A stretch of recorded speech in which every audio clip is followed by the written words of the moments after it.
Bienvenue dans Stéroïdes, le podcast qui fait l'exégèse des gros bras. Avec Stéphane Moïsakis et Julien Charpentier. Bienvenue dans ce nouvel épisode de Stéroïdes, le podcast. Je suis Stéphane Moïsakis, je suis votre hôte. Nous sommes filmés. Pour ceux qui sont sur YouTube peuvent le voir. Ceux qui écoutent en fait sur Acast, tout ça, bah voilà, il y a l'image maintenant. Donc pas sur Acast, hein, sur YouTube, faut venir nous voir par là. Je suis avec mon ami Julien Charpentier. Salut Julien. Salut Stéphane, bonjour à tous. Et on l'avait promis la dernière fois, on va parler d'un film qu'on aime bien tous les deux, c'est quand même incroyable. Tout arrive. Tu vois, et en plus c'est un film, moi j'ai l'impression un petit peu méconnu maintenant, enfin qui a un petit peu disparu des radars, quoi. Pas un petit peu. Bon, qui a été un bide au moment de sa sortie à l'époque, quoi. Mais qui est finalement un polar tout à fait sympathique, qui s'appelle Le Corrupteur de James Foley, avec Marky Mark, je dis Marky Mark, hein, je sais, à l'ancienne, voilà, Mark Wahlberg, et surtout Chow Yun-fat, qui était dans, je crois, son deuxième rôle américain. Voilà. Après The Replacement Killers, un tueur pour cible qui, ma foi, a été un peu moins oublié, j'ai l'impression, mais on se demande pourquoi. Est-ce que tu peux nous pitcher Le Corrupteur? Le Corrupteur, c'est donc l'histoire d'un flic joué par Chow Yun-fat, qui est un flic plus ou moins corrompu, c'est justement ce qu'on va essayer de savoir au travers du film. Et tout d'un coup, il y a une nouvelle recrue donc un flic chinois à Chinatown, à New York. Et tout d'un coup, il y a un flic un peu pas complètement un bleu, mais en tout cas nouveau dans cette brigade-là, qui va arriver dans ce precinct avec lui. Et c'est l'histoire de ces deux hommes qui vont apprendre à se connaître, qui vont se jauger l'un l'autre. Et comme le nom l'indique, ces deux hommes-là vont être confrontés, parce que le corrupteur ne fait référence ni à Mark Wahlberg ni à Chow Yun-fat, mais bien à un troisième personnage, qui est le personnage de Henry Lee, qui est donc le corrupteur, la personne qui va les emmener tous les deux du mauvais côté de la loi petit à petit.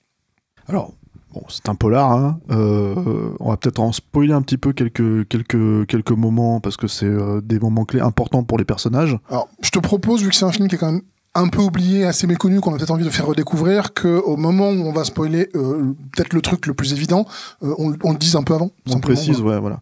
Il y a un logo, pour ça dans Stéroïdes, hein, quand on spoil. On a des logos maintenant. On a un logo en tout cas dans l'émission vidéo, quoi. Donc voilà, peut-être que Alain Mercier ici présent aura la sagesse de le mettre avant. Pour qu'on précise, quoi. Après, c'est un spoil, mais c'est pas un spoil énorme non plus. Hein. Ça arrive quand même au bout d'1h20 de film. C'est une conclusion logique, mais ça arrive au bout d'1h20 de film sur 1h50. Donc, ouais. Alors, on avait fait une émission récemment là, sur Nico. On en parlait un petit peu, même si c'est Steven Seagal et que c'est quand même encore différent. L'approche est encore différente. Mais là, il y a vraiment, en fait, dans la même logique, l'idée de revenir à la source d'un polar des années 70, quoi. Franchement, avec toutes les... Enfin, je veux dire, French Connection est cité... je sais pas, une fois sur 3 dans le film, on va dire, que ce soit à travers une séquence de poursuite en voiture, ce genre de choses. Bon, c'est un film qu'on a dit, on l'aime bien. Comment toi tu le sens en fait par rapport à ça? Est-ce que tu trouves que c'est un bon entre guillemets throwback moi je trouve que c'est un film que j'aime vraiment beaucoup. Parce qu'il a ce côté 70s, mais ça reste un film des 90s. C'est-à-dire, c'est pas un film qui essaie de reproduire, c'est pas Zodiac, quoi. C'est pas un film qui essaie de reproduire une époque, c'est vraiment un film qui est inscrit dans son temps. Qui se passe dans les années 90. Qui se passe dans les années 90, il y a eu du hip-hop, mais qui a cette âpreté propre au cinéma des années 70, et qui est presque, je dis bien presque, hein, parce que j'ai pas exactement tous les titres de polar en tête, mais un chant du cygne de ce type de cinéma-là, parce que ce film a été un échec colossal. Il a pas rapporté un copec, comme on l'a dit, il a été totalement oublié. Ce qui fait que il est plus un marqueur d'un cinéma qui, aujourd'hui, a presque disparu qu'un throwback, moi, quand je le regarde, en fait. Alors, c'est marrant ce que tu dis, parce que, en fait, moi, il y avait quand même ce constat à l'époque qu'il faut, voilà, on est à la fin des années 90. Mark Wahlberg avait surtout explosé sur la scène avec Boogie Nights. Il avait fait son film d'action dont on a parlé d'ailleurs avec Julien Dupuis à l'époque, qui était The Big Hit de Kirk Kong, quoi, qui était le film. Parce que on était dans cette période-là aussi. On était dans la période où justement en fait John Woo avait ouvert les portes en fait des cinéastes de Hong Kong qui venaient en fait faire du cinéma aux États-Unis, quoi. Et avec Chasse à l'homme, et en gros il y a eu pas mal avec la rétrocession, puisque post 1997, quoi. C'est un truc très très important pour comprendre l'état du cinéma à ce moment-là, de bel et bien se dire que au moment de la rétrocession de Hong Kong, donc effectivement en 1997, il y a énormément de cinéastes chinois, donc hongkongais essentiellement, de gens qui parlaient cantonais plus que mandarin, qui se sont dit: est-ce qu'on pourra continuer à faire notre cinéma? Donc si la plupart aujourd'hui sont retournés en Chine, À ce moment-là, il y avait un exode, hein, je pense qu'il n'y a pas d'autre terme. Et d'ailleurs, Chow Yun-fat a fait partie de cet exode, puisque, comme on l'a dit, c'était son deuxième film américain. Le premier, The Replacement Killers, est un film qu'il a fait où, en fait, il parlait quasiment pas anglais. C'est l'une des raisons pour laquelle il a très peu de dialogue dans ce film-là, c'est qu'il ne parlait pas anglais. Et sur celui-là, il avait commencé à prendre des cours, il était un peu plus à l'aise. Il a encore un accent qui est assez fort et une articulation qui est assez peu naturellement anglophone. Donc il y a des moments où il est difficile à comprendre si t'as pas les sous-titres qui vont avec. Mais c'était beaucoup plus un vrai rôle. C'était plus son premier rôle que Remplacement, qui jouait avant tout sur son étoffe. Ouais, et puis c'était une version ripollinée Canada Dry, moi je trouve, hein, un tueur pour cible de ce qu'il faisait chez John Woo, quoi. C'est-à-dire sans la maestria, sans voilà, juste le cool, la surface en fait, voilà, pas la profondeur, quoi. Là c'est un personnage un petit peu plus profond, un petit peu mieux écrit, quoi. Mais surtout, en fait, je rebondissais sur ce que tu disais par rapport au polar, en fait, de ce type-là. Il faut quand même, voilà, enfin, il faut quand même reconnaître à Mark Wahlberg qu'il avait cette volonté, en fait, de faire des films, entre guillemets. 70s un peu cru. Ouais. Il a quand même fait quelques James Gray aussi, qui se réclament en fait de ce type de cinéma-là, quoi. Donc, ouais, je mettrais quand même un petit bémol sur ce que tu disais, sur le côté un peu chant du cygne, quoi. Si ce n'est que là, pour le coup, le Corrupteur, ce qui est intéressant, c'est que effectivement, en fait, il y a l'idée de donner une énergie années 90 à ce type de polar là, c'est-à-dire que vraiment c'est monté beaucoup plus rythmé. Il y a notamment un truc qui moi m'a un petit peu choqué en voyant le film, parce qu'on n'a plus tellement l'habitude, hein, tout bêtement, c'est que c'est des montages sur des séquences musicales, quoi. Alors c'est pas des télétraining montages à la Rocky 4 ou des trucs comme ça, hein, mais vraiment en fait, si tu veux, le choix de mettre une chanson un peu tendance FM pop du moment, tu vois, pour illustrer, on va dire, un sentiment, quoi. Et ça, mine de rien, ça a complètement disparu, en fait, et quelque part, Dieu merci, puisque ça fonctionne mieux quand on va dire, c'est des vrais tubes, ou des vrais morceaux que les gens connaissent, en fait, que les spectateurs peuvent connaître, plutôt qu'un truc du moment, en fait, pour nourrir la bande originale, quoi.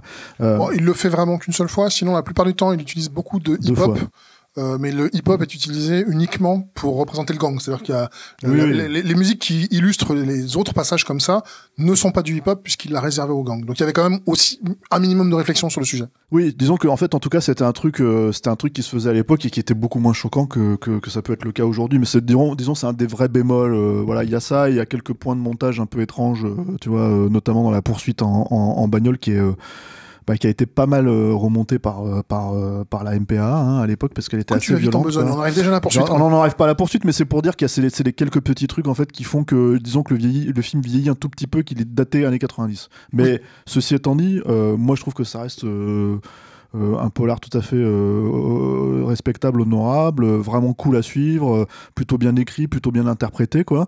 Et voilà, quoi. Alors c'est bon, James Foley, réalisateur du film, il faut revenir un petit peu sur le bonhomme, quoi. Oui, on aurait pu faire un autre film de lui, et peut-être d'ailleurs que tu le feras un jour avec un membre de Capture, qui est puisque c'est Comme un chien enragé, qui est probablement le film qu'il a fait monter directement au firmament. Et peut-être on l'a fait monter au firmament un peu trop vite, le bonhomme, parce qu'il a quand même une carrière très compliquée, hein, James Foley. Il a une carrière clairement en dents de scie. C'est quelqu'un qui s'est aussi fait connaître, en fait, et déjà à l'époque, hein, c'est-à-dire que t'as effectivement Comme un chien enragé avec Sean Penn et Christopher Walken, qui a un très beau drame, en fait, vraiment très très bien interprété, très très bien fait. Mais à cette époque-là, il avait déjà fait Who's That Girl, qui est donc le film avec Madonna. Mais ça encore, tu vois, ça fait œuvre de commande, donc tu fais il a essayé un truc, Comme un chien enragé a pas très bien marché, il a essayé de rentrer dans ses deniers, bon, ça a pas très bien marché non plus. Tu vois, moi je pardonne presque plus Who's That Girl que Fear. Hein.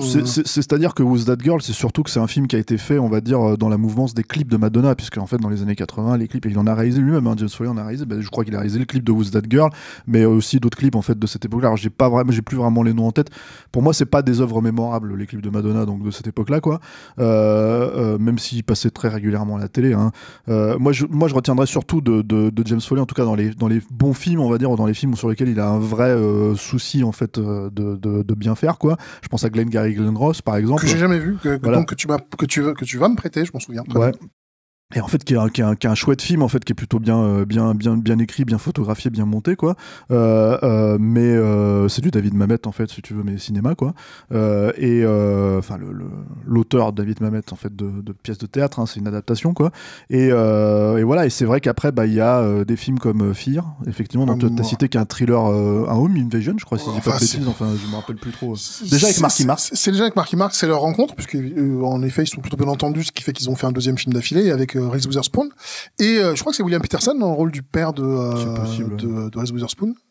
Film que j'ai vu une fois à l'époque et ça suffit largement parce que c'est cataclysmique. Comme quoi tu n'aimes pas tous les films des années 90, je viens t'apporter, mais qui te fait cette réputation, voyons? Bah toi. Voilà. Ah bon, d'accord.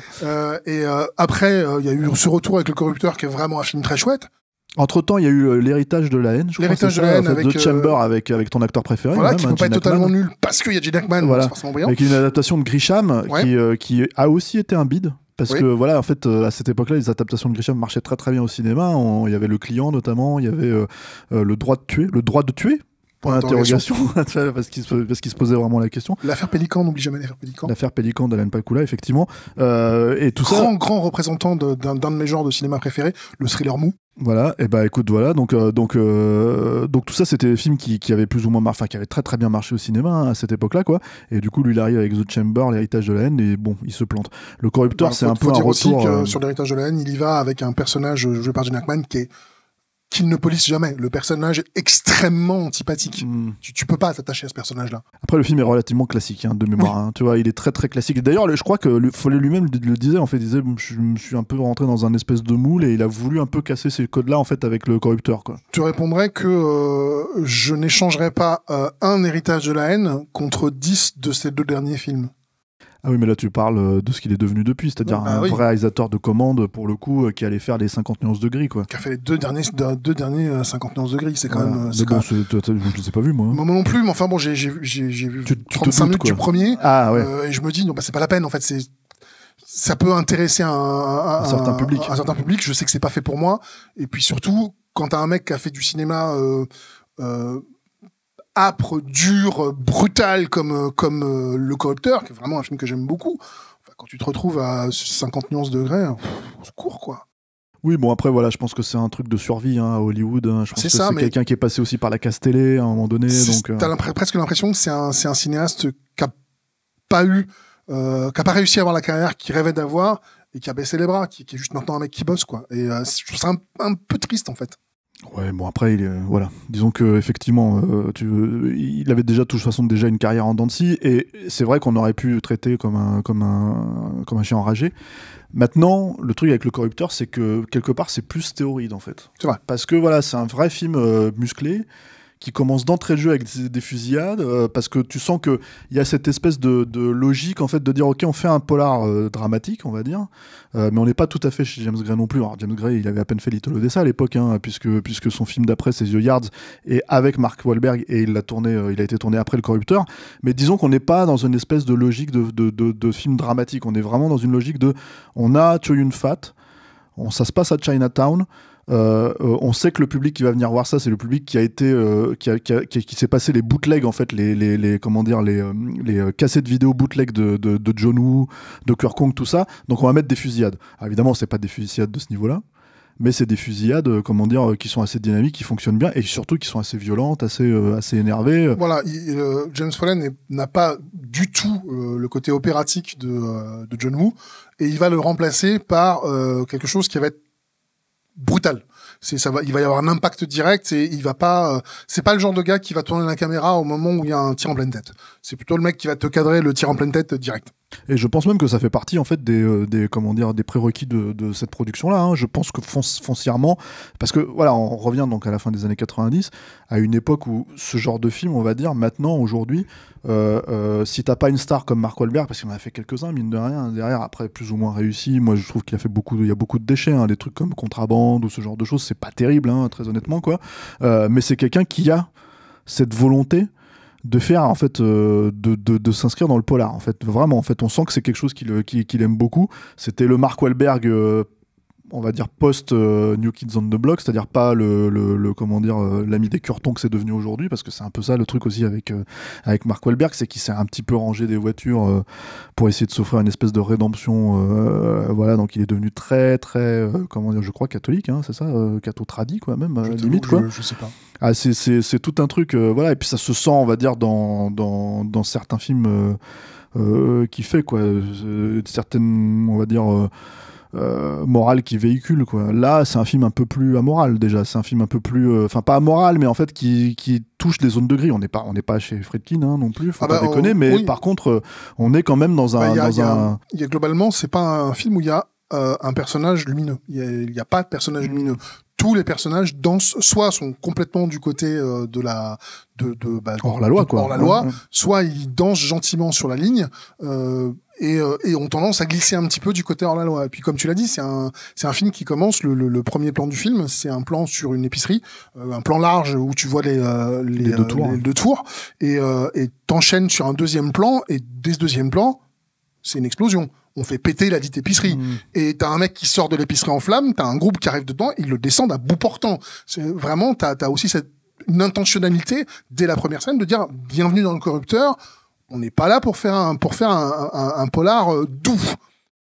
Urbain et avec une efficacité aussi, c'est ça le truc. C'est-à-dire qu'en gros, alors il faut peut-être un petit peu revenir sur la fabrication du film. À la base, c'était un film qui devait se faire avec Ethan Hawke. Je vais le préciser parce qu'en fait il y a un truc, je vais faire une comparaison qui pour moi est à l'avantage du corrupteur quoi, alors que le film voit un peu venir ta comparaison. Alors que le film est quand même beaucoup plus connu quoi, du coup le film dont je vais parler et que je vais probablement comparer, c'est-à-dire que Ethan Hawke devait jouer le rôle de Mark Wahlberg. Finalement en fait comme ils ont préféré vraiment se concentrer sur l'idée d'avoir tué une fat, ils ont dû changer d'acteur en cours de route et c'est Mark Wahlberg qui est venu parce qu'il y a eu des problèmes de conflit, on va dire de planning quoi. Et moi je trouve que c'est plutôt une bonne chose. J'ai absolument rien contre Ethan Hawke hein, mais en fait on va dire que Mark Wahlberg je trouve s'inscrit un peu plus dans ce genre d'univers là quoi. Et la comparaison évidemment c'est avec Training Day quoi, qui est un film qui a cartonné, qui est un film aussi qui s'inscrit dans ce genre là en fait, c'est-à-dire la volonté pour le coup de faire un polar des années 70 mais remis au goût du jour. Et le problème en fait c'est que alors c'est Antoine Fuqua, le réalisateur d'ailleurs d'un Tueur pour cible, de Replacement Killers, le premier tueur une fat américain quoi. Et le problème en fait que j'ai moi avec Training Day, que je n'ai pas justement en fait en comparaison avec le corrupteur, c'est cette façon d'inscrire les personnages en fait dans leur environnement urbain.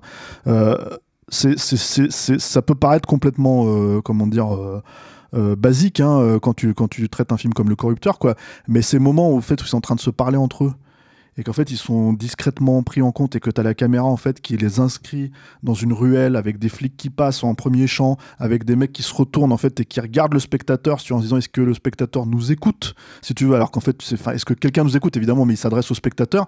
Ça participe en fait d'un sens de la mise en scène qu'un polar comme Training Day n'a pas en fait à mes yeux quoi.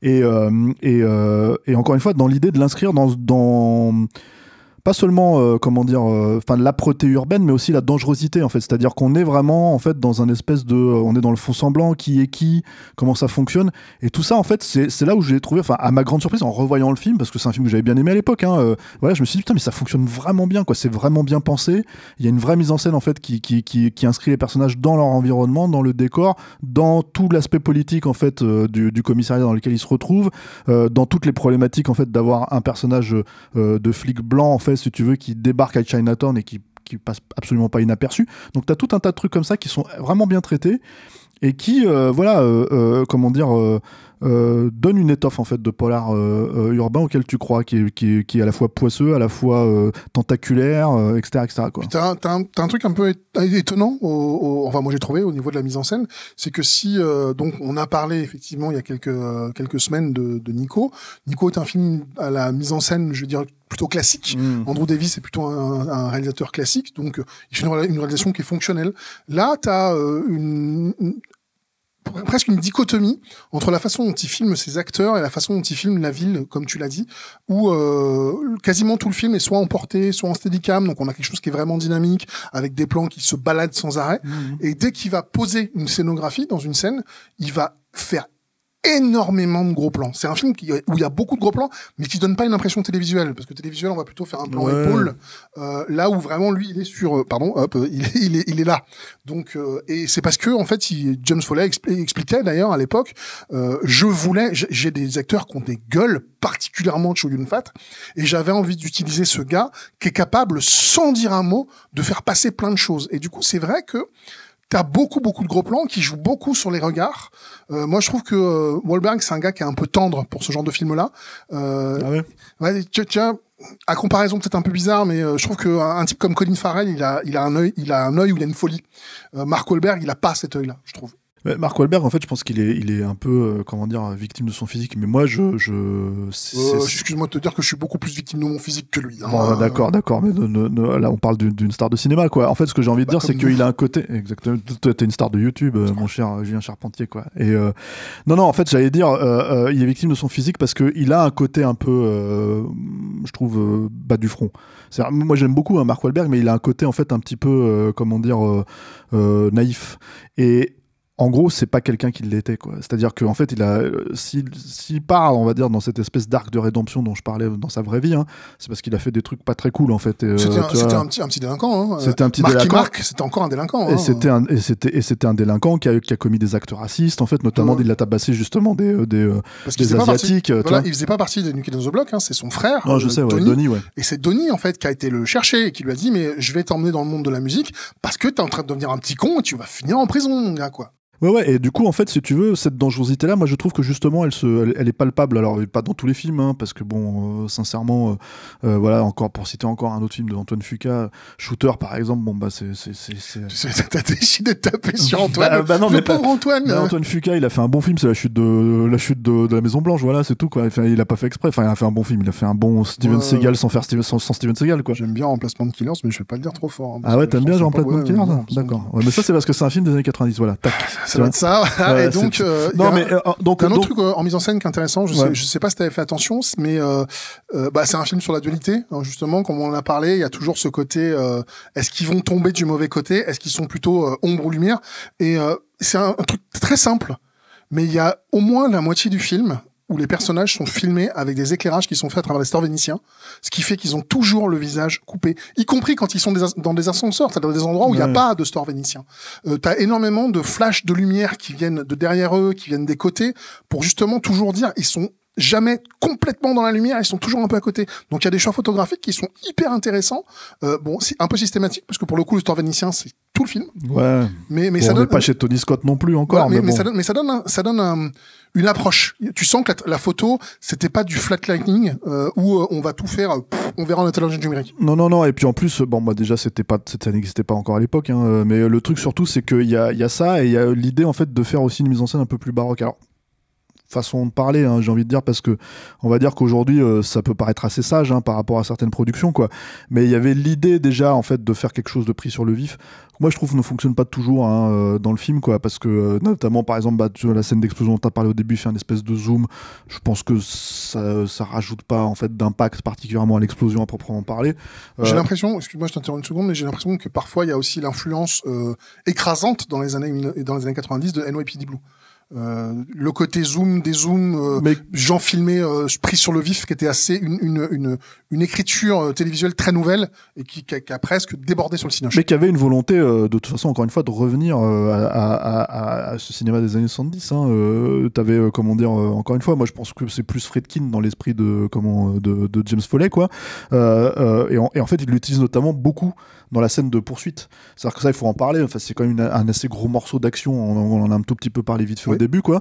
Mais un de ces trucs, en fait, qui était assez cool, moi, je trouve, dans cette scène-là, et qui était pas, qui semblait finalement assez organique, en fait, dans la façon dont c'était traité, c'est que cette poursuite a des conséquences, en fait, sur les gens. C'est pour ça qu'il y a un côté thriller urbain, on va dire, film policier urbain, c'est que t'as plein de victimes en fait, des passants en fait. Moi, c'est vraiment un truc. J'ai vu le film en salle à l'époque. Ouais, moi aussi.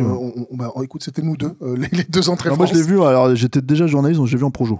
Donc c'était moi tout seul. J'ai quelqu'un que je ne connais pas, peut-être qui regarde Stéroïde, qui est de la deuxième entrée France. Et pour moi, cette poursuite, ça a été un véritable choc. Pas tant parce qu'elle est incroyablement mise en scène, même si je trouve qu'elle est plutôt très efficace, mais justement parce que il y a quand même des idées. C'est-à-dire que cette scène, cet état dont tu parles de la poursuite, quel massacre. C'est que c'est pas seulement des passants par hasard. T'as ce plan qui est très significatif où la voiture est arrêtée sur le côté et tu vois une arme qui sort et tu vois pas le visage. Tu vois que la main qui sort. C'est une mitraillette et la mitraillette se met à tirer en très léger ralenti et en fait il descend tous les passants, tous les gens qui sont en voiture parce que leur but c'est juste de s'échapper. Et donc, ce qu'ils veulent créer, c'est un bouchon à ce moment-là. Et moi, quand j'ai vu ça, j'étais genre, ok, là, on n'est plus là pour rigoler, quoi. Parce que c'est d'une violence invraisemblable. Et surtout, t'avais un espèce ce qui fonctionne bien dans ce moment-là spécifique, c'est qu'il y a un moment de suspension. Oui. C'est-à-dire, il y a une attente, en fait, on sait pas exactement ce qui va se passer. Et du coup, les mecs, en fait, décident de faire ça. Effectivement, c'est un massacre sans visage, entre guillemets. C'est-à-dire que c'est vraiment anonyme, quoi. Enfin, on sait qui sont les personnes dans la voiture, mais la façon dont c'est filmé, c'est ce qui rend aussi le truc efficace, quoi. Mais t'as pas que ça. T'as, par exemple, t'as ce personnage. Alors là, c'est pour le coup, c'est un des méchants, mais enfin, un des mecs qui poursuivent, quoi. Un des voyous, un des brigands, qui se fait éclater comment dire, contre une portière il est en dehors de camion, de la voiture là, tu vois, pour tirer, et en fait il voit pas qu'il y a un obstacle et il se prend l'obstacle en pleine poire. Il se prend c'est pas un mur, mais c'est une portière de camion, quoi, voilà, qui se la prend en pleine gueule. T'as une passante, enfin t'as pas une passante, mais t'as une automobiliste en fait qui tourne la tête au moment où les bagnoles sont en train de passer, elle se prend une rafale, voilà, avec un raccord dans l'axe et tout. Donc c'est assez dynamique, ça fonctionne assez bien. Il y a moi les petits trucs que j'aime pas trop, ce qui est un peu dommage, c'est que j'adore. Justement, je trouve qu'il y a un très beau plan de Mark Wahlberg en train de marcher en fait et d'avancer vers une bagnole en tirant dessus, et d'un seul coup il cut avec des gros plans qui en plus cassent un petit peu le raccord dans l'axe, parce que du coup tu sens que le plan était pas forcément prévu pour être là, pour être calé là, et du coup en fait ça te sort un petit peu de la scénographie, quoi, tu vois, et on n'en avait pas forcément besoin, donc c'est des petits choix comme ça un petit peu comment dire, tu sens qu'ils testaient des trucs avec la vide, tu vois, parce qu'il faut aussi dire ça, que le montage en fait à l'époque se faisait avec la vide, tu vois, enfin, et du coup en fait c'était relativement nouveau, c'est-à-dire que dans les années 90, vide, ça arrivait, si vous connaissez pas, station de montage numérique, voilà, c'est ça. Et donc en fait avant ça se faisait directement à la péloche, quoi, et du coup à la Moviola où il fallait couper les images, donc quand t'avais monté ton truc en séquence, c'était compliqué de changer un plan au dernier moment. Donc il fallait que tu sois sûr de tes décisions. Et voilà, c'est-à-dire qu'en fait, il y avait cette idée en fait d'avoir un espèce de pas de saut de la foi, mais en fait de se dire, est-ce que ça va marcher ?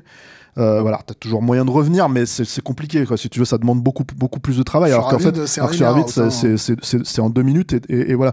Mais du coup, ça donne aussi une espèce de côté abrupt à pas mal de films de cette époque-là, ceux qui étaient montés avec ce genre de dynamique là, et du coup là en fait je trouve que ça s'en sortait un petit peu, quoi. C'est-à-dire que en gros je me suis dit là en fait il aurait fait le film 10 ans auparavant, il aurait jamais fait ça, je pense. Enfin c'est l'impression que j'ai eu, quoi. Mais c'est aussi pour ça, c'est ce qu'on disait au départ, c'est que c'est un film des années 90, donc il a aussi les oripeaux des années 90, les marqueurs des années 90, dont parfois le côté abusivement clipesque qui est pas utile, en sachant que moi j'allais dire baroque, tu vois, c'est ouais. Tu as mentionné un truc qui est relativement important, effectivement, c'est l'importance de la MPAA sur la fabrication d'un film.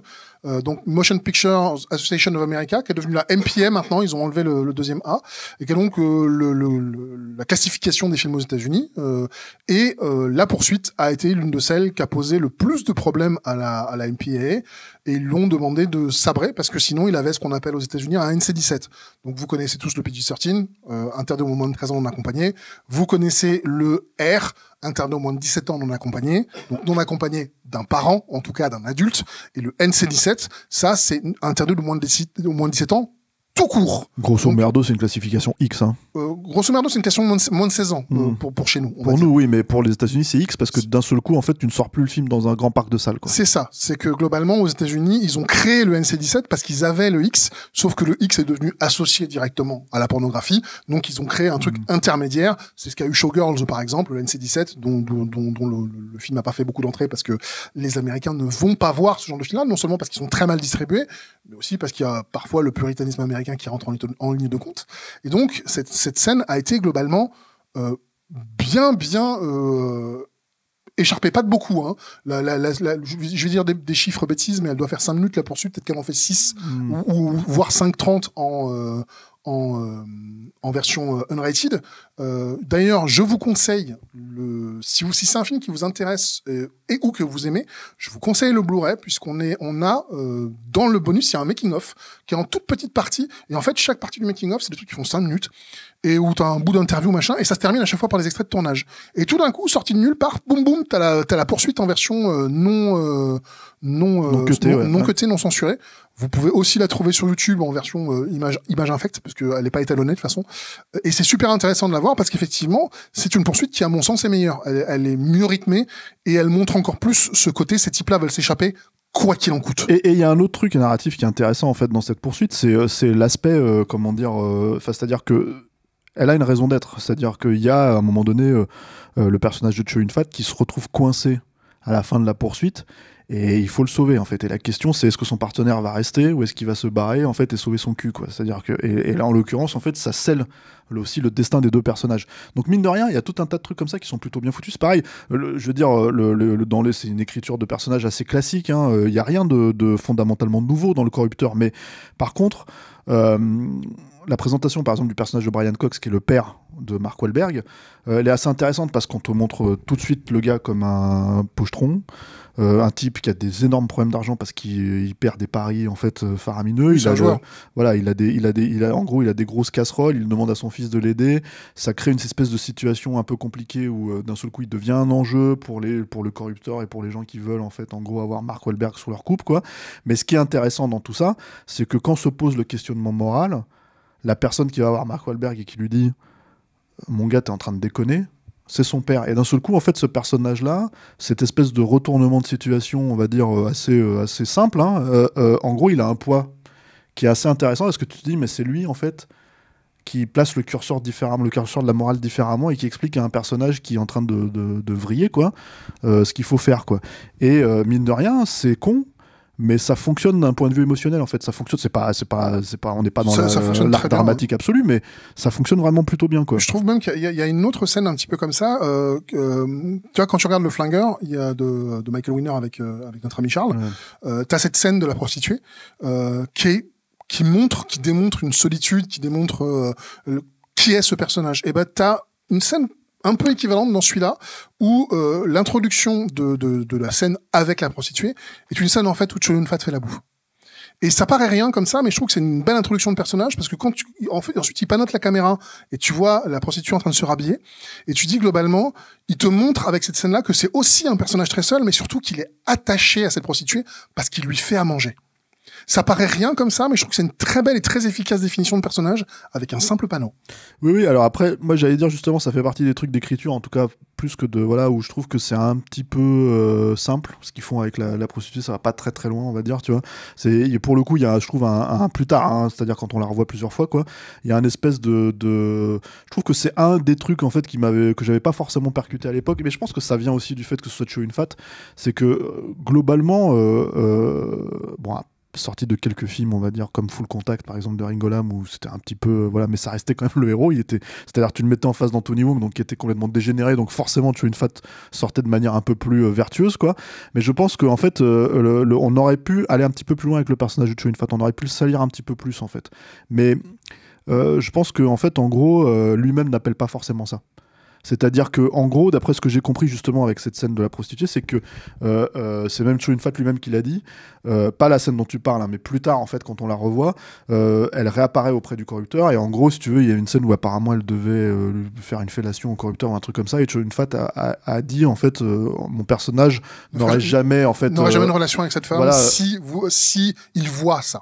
Voilà, mais je pense que c'est plus moi, Chow Yun-fat, j'aurais pas fait ça plutôt que mon personnage. C'est ça qui est un petit peu, voilà. Après, c'est pas grave, hein, enfin, c'est pas, voilà, mais je pense que ça aurait pu un petit peu plus salir le personnage, le rendre un peu plus moralement tendancieux, parce que fondamentalement, là où va le film, on va dire, et sans spoiler, hein, c'est assez cohérent avec, si tu connais Chow Yun-fat, et quand même c'est un film qui s'adresse aussi à la base aux fans de Chow Yun-fat, bah, définitivement. Voilà, t'es plutôt en terrain conquis, quoi. Ça joue clairement sur sa stature, mais comme tu l'as dit, il a une stature de héros, ce mec-là.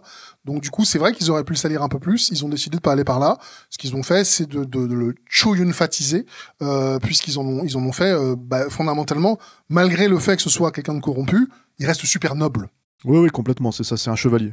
Donc c'est un chevalier, c'est juste plus un chevalier blanc. On joue clairement sur sa stature de héros, et ça aide aussi cette scène dont tu parlais tout à l'heure, qui est la scène du raisin, qui était à la base une scène de fellation, donc aurait pu être une scène de sexe un peu gratuite, le film ayant plutôt pas mal de nudité. Ils l'ont transformé en une scène totalement différente, qui devient une scène sans aucune violence, avec presque de la douceur, mais en une scène de soumission qui est très dérangeante. Et je trouve ça très intéressant, parce que Henry Lee, le personnage qui le joue, c'est un gars qui a une voix douce, qui ose jamais le ton. Et pourtant, simplement parce qu'il y a cette prostituée qui est visiblement défoncée, parce qu'ils l'ont droguée, qui lui tend petit à petit des grains de raisin qu'il prend de façon nonchalante, je trouve que c'est une assez intéressante définition de personnage qu'on voit pas forcément dans le cinéma occidental, et qui est une idée qui a été amenée par Chow Yun-fat pour ne pas avoir la scène de fellation. Bon, après, moi, voilà, c'est ce que je disais. En fait, c'est un des points, on va dire, un petit peu pas où tu sens, en fait, en gros, encore une fois, que on fait attention à la star qu'on a, on fait attention à ce qu'on raconte, tu vois, on peut pas, tu sens qu'il y a des contrats, en fait, qui se mettent en place, que lui ne veut pas forcément aller dans une certaine direction. Mais bon, c'est pas très grave, en fait. Voilà, je trouve que le film, en fait, ne perd pas trop de sa force. Encore une fois, c'est pas un grand film, hein, mais c'est un film vraiment très efficace.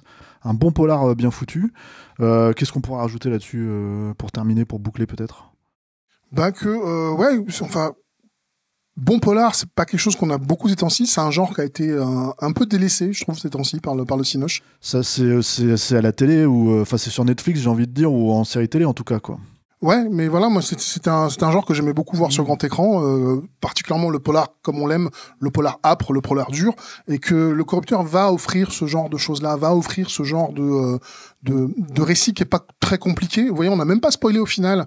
On n'a pas eu besoin. On n'a pas eu spoilé le point spécifique. Ouais. Mais en fait, c'est comme l'avait dit Stéphane, c'est presque pas un spoil, c'est presque une terminaison logique du parcours des personnages. Mais il y a des personnages qui sont plutôt bien définis, des scènes d'action qui sont plutôt efficaces, parce qu'on a beaucoup parlé de la poursuite en voiture, mais pas tellement de la scène d'invasion du bordel, qui est aussi un moment de cinoche plutôt costaud. Des idées qui sont pas bêtes, une distribution qui est très chouette. Vraiment, les acteurs sont plutôt bons. Il y a Paul Ben-Victor, qui est une de ces gueules du cinéma qu'on adore, qui joue comme d'habitude un type veule, salopio comme pas possible, qui est parfait, comme d'hab. Donc ouais, c'est une chouette expérience, je trouve, le Corrupteur. C'est un film que le temps a oublié.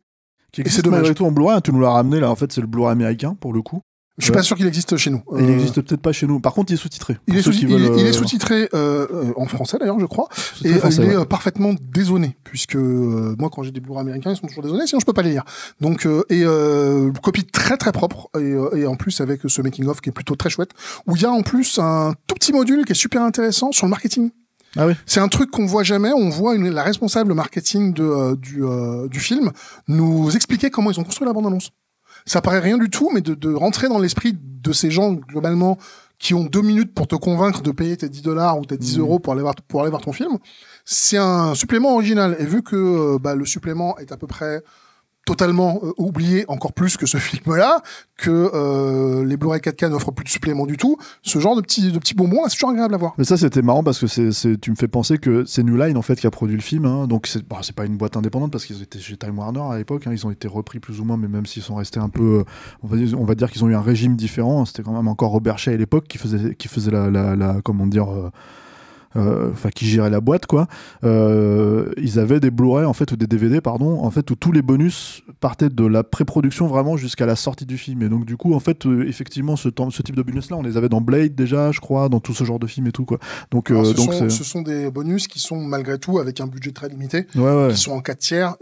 C'est de la définition standard, c'est-à-dire ce sont les bonus, c'est les bonus du DVD. C'est les bonus DVD. Avec effectivement des trucs de tournage à peine mixés. Donc c'est pas de la grande qualité, c'est fait à petite échelle, mais il y a des bonus et ils sont intéressants. Donc, globalement, voilà, c'est un film que je ne saurais que conseiller en fait. Voilà. Et moi aussi. Voilà, donc c'est incroyable, on est d'accord. Donc on va s'arrêter là, parce qu'en fait peut-être qu'on va tomber en désaccord. Je sais pas ce qu'on fera la prochaine fois, je sais pas quel film on va choisir, quoi, mais certainement un truc où on sera pas d'accord. Un truc où on sera pas d'accord, c'est un peu notre genre. Voilà, tu vois, surtout si c'est un film des années 90, quoi. Normalement la dynamique c'est un film où on n'est pas d'accord, moi j'aime bien, toi t'aimes pas, parce qu'on n'a jamais eu l'inverse en fait. Des films où, non, c'est toi qui on les choisit ensemble. Ouais, ça. Je te caste sur tes choix en fait, si tu veux, donc voilà, quoi. Merci Julien. Merci Stéphane, merci Alain, merci à tous. Alain, merci à la technique, qui n'est pas dans le cadre mais qui est bien présent dans la pièce avec nous, quoi. Merci à vous tous qui nous suivez. Donc pour nous soutenir, c'est toujours les mêmes adresses en fait. Donc c'est Patreon, c'est Tipeee. Voilà, pour nous suivre, c'est les réseaux sociaux habituels, c'est-à-dire Twitter, Facebook, Instagram, blablabla. Et puis on se retrouve une prochaine fois avec un prochain film. Voilà, merci à tous. Salut.